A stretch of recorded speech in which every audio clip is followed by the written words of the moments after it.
Former President Barack Obama issued a warning about the future of American democracy. Obama appeared before a civic group in Hartford, Connecticut, where he said the country is dangerously close to slipping into autocracy. Let's watch.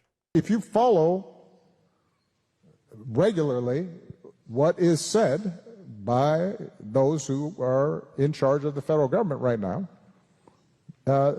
there is a weak commitment to what we understood, and not just my generation, at least since World War II, our understanding of how a liberal democracy is supposed to work. He went on to say this.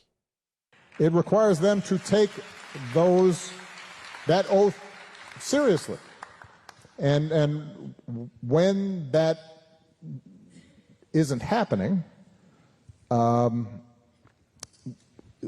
we start drifting into something that is not consistent with American democracy. It is consistent with autocracies. It's consistent with Hungary under Orban. Obama also took aim at the affluent liberals, saying they would be tested in some way in today's time, unlike during his presidency. Let's watch. You could still make a lot of money. You could still hang out in, Aspen and Milan and travel and have a house in the Hamptons and still think of yourself as a progressive. We now have a situation in which all of us are going to be tested in some way.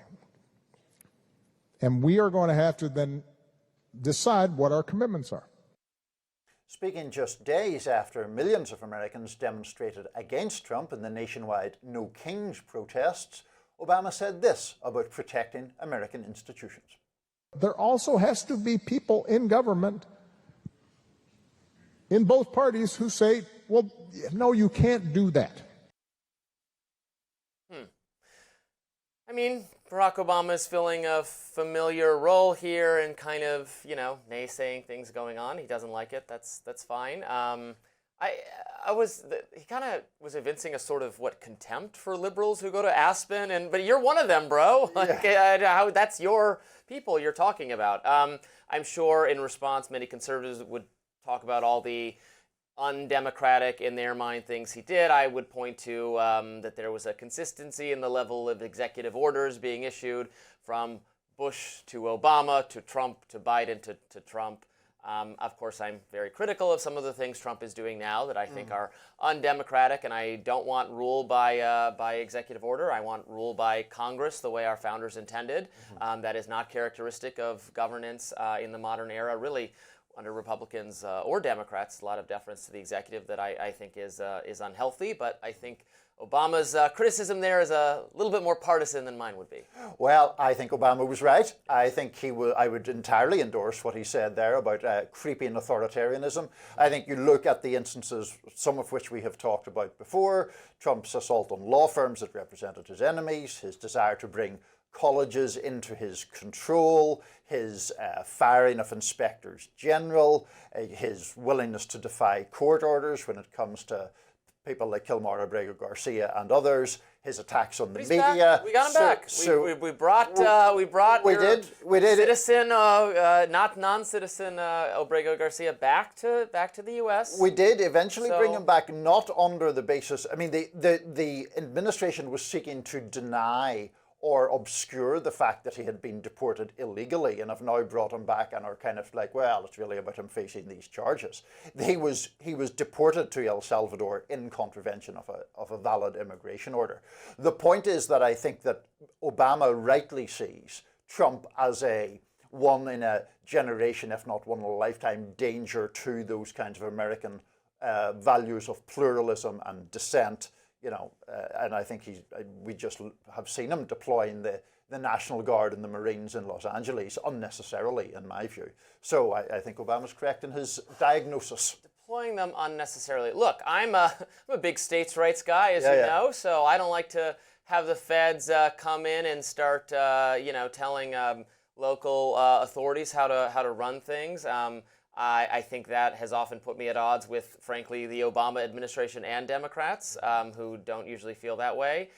But don't you agree? I mean, since you brought up the LA riots, I mean, the American people don't want cars set on fire. They don't want the windows of buildings smashed. They don't want rioting in the streets. They want civil protest, fine. Everywhere that the No Kings protests took place, it was healthy dissent that didn't face any kind of government crackdown, nor should it. That is welcome. That we are not an autocracy. You can dissent. Try doing that. Try having those kinds of protests. Forget Hungary. I'm not sure why that was the example presented, but in China or Russia or somewhere like that, North Korea, you can be shot on sight. So we're not an autocracy. You can still dissent. So everywhere those protests took place, it was healthy dissent, and that's good. Except in LA, where there's rioting, not just protesting, but rioting taking place. And rioting is going to invite a police response, not just because Trump wants that, but because people want that. Whole people, they want rioters locked up and prosecuted. They don't want this. The people in the communities don't want this. But you just said, rightly, police response. The reason we have law enforcement is because people break the law and need to be apprehended when they do so. Yes. The police in Los Angeles were capable of dealing with that situation over a period of days, and it would have faded. Trump instead sought to escalate the situation, sought the confrontation, sought the inflammation caused by the deploying of the Marines and the National Guard. Yeah, I don't know that I see it that way. I think there was, I think people with the BLM riots in mind didn't want to take a wait and see, let it all burn down and, burn itself out kind of approach to that. Obviously, I don't like the initial government instigation from the point of doing the ICE raids. Is not something I want to do of otherwise law-abiding working people. I want to concentrate on violent criminals, deport them, not just do the Stephen Miller plan. Next up, President Trump has reportedly approved attack plans for Iran, but will he make the move? We will get into that next.